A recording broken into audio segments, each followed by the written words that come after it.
What is the difference between a successful e-commerce founder and a failed one? Well, after building my own successful e-commerce business and working with hundreds of other startups, I have identified the exact blueprint that separates the winners from the failures. And reality really hits hard when you realize building the product was the easy part. To be crystal clear, most successful e-commerce founders follow a predictable pattern, but they execute it backwards to what you'd expect. So I'm giving away the full e-com framework here on YouTube. No fluff and no gatekeeping. The core phases of the project are the flexible strategy phase, getting early customer traction, when and how to transition to revenue, and finally growth looping, which has changed the outcome of every single project I've been a part of so far, so this step is critical.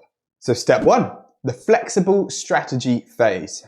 Whether you've got a product idea or not, this phase stops you from building the wrong thing. So by now, you've probably heard that to succeed in e-com, you've got to start with the people rather than the product. And if you haven't heard this, I strongly suggest you read in 12 Months to $1 Million by Ryan Moran. So with this in mind, the first task of the blueprint is to define those you want to serve and understand them completely. You can do this through customer discovery.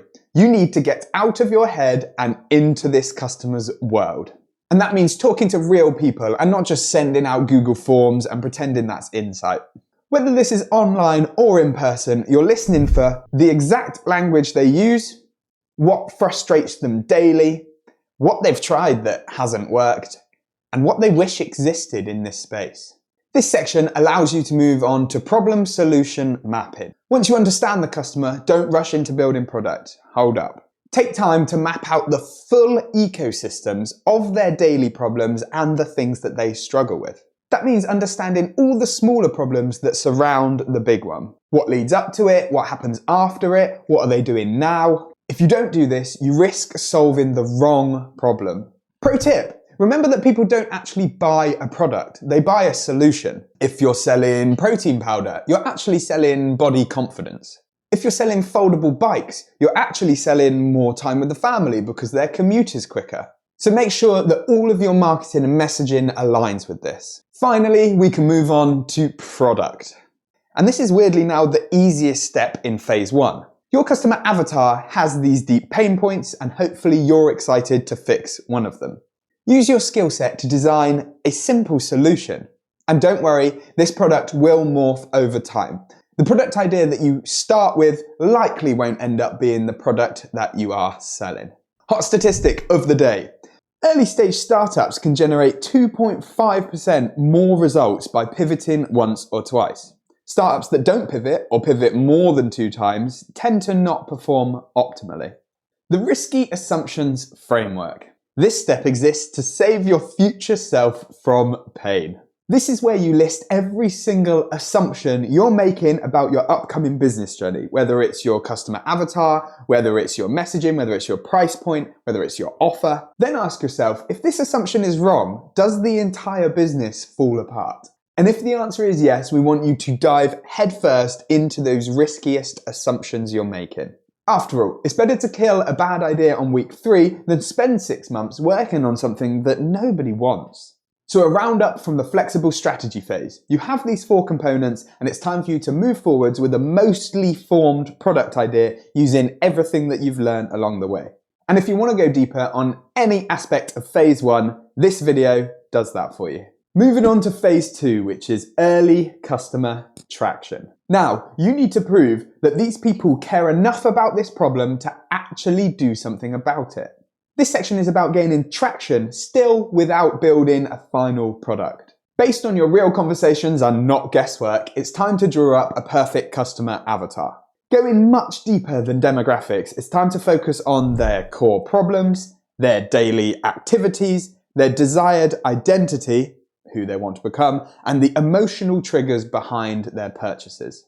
This is how you write copy that connects and offers that convert. A bullseye marketing framework. You don't need to be on every single channel.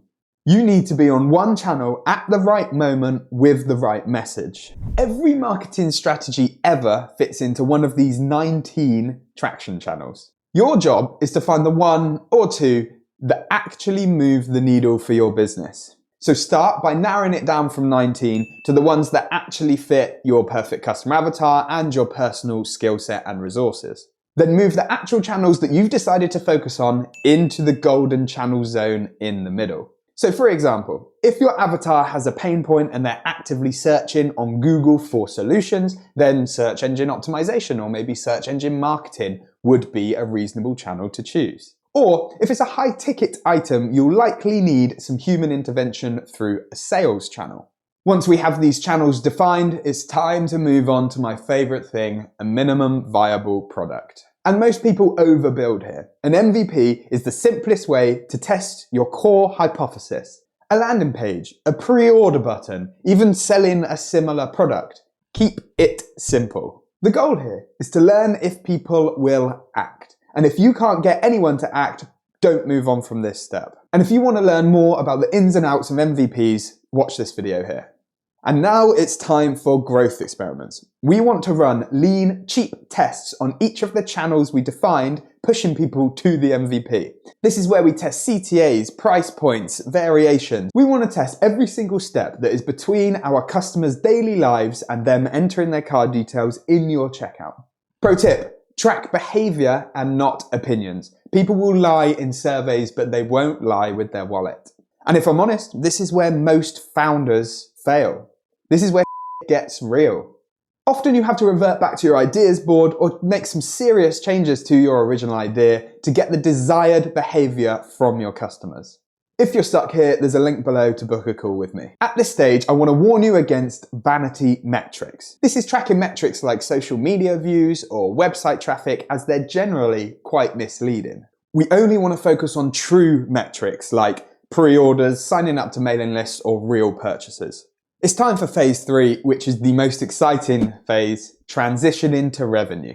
It's time to take the leap and source your own products, unless you're building a marketplace and selling other people's products, in which case skip this step. If all previous phases have been completed correctly, this will be the easiest phase and the most satisfying. We want to swap out your MVP for your first real batch of products and find some comfort in the fact that we already know they're probably going to sell. And if you can't afford your first run of products, make sure to adjust your MVP to create those funds for you. And yes, things can still go wrong, but let the data that you've collected along the way guide you through product design. Phase 4 is growth looping. So you've hit revenue and now it's your job to scale without breaking things. We want you to double or triple or 10x down on the channels that are actually working. You really need to take advantage of this because the world moves fast and these things might not be working in a few months' time. If you're hitting a natural limit on those channels, it's time to find some new ones. So take what's working on those core channels and apply them to a new platform or new formats. Each week or day, we are aiming for slightly better metrics across the board, and this will eventually make you a lot of money. To really help simplify growth looping, here is the tracking board I personally use as my experimentation Bible. Track everything you can and make regular changes to nudge each of those elements in the right direction week by week. This really is the most powerful tool for progress over time. If you take one thing from this video, I want it to be growth looping. If you make this your habit week in, week out, it's very hard to not make progress. You can't lose if you're constantly moving forwards. And that's it. To really prove that this blueprint works, I am building an e-commerce business from scratch, completely in public, and you can watch it here. Everything you need from this ecom blueprint is in the link in this description. And if you need any help, you know where I am. Good luck, everyone.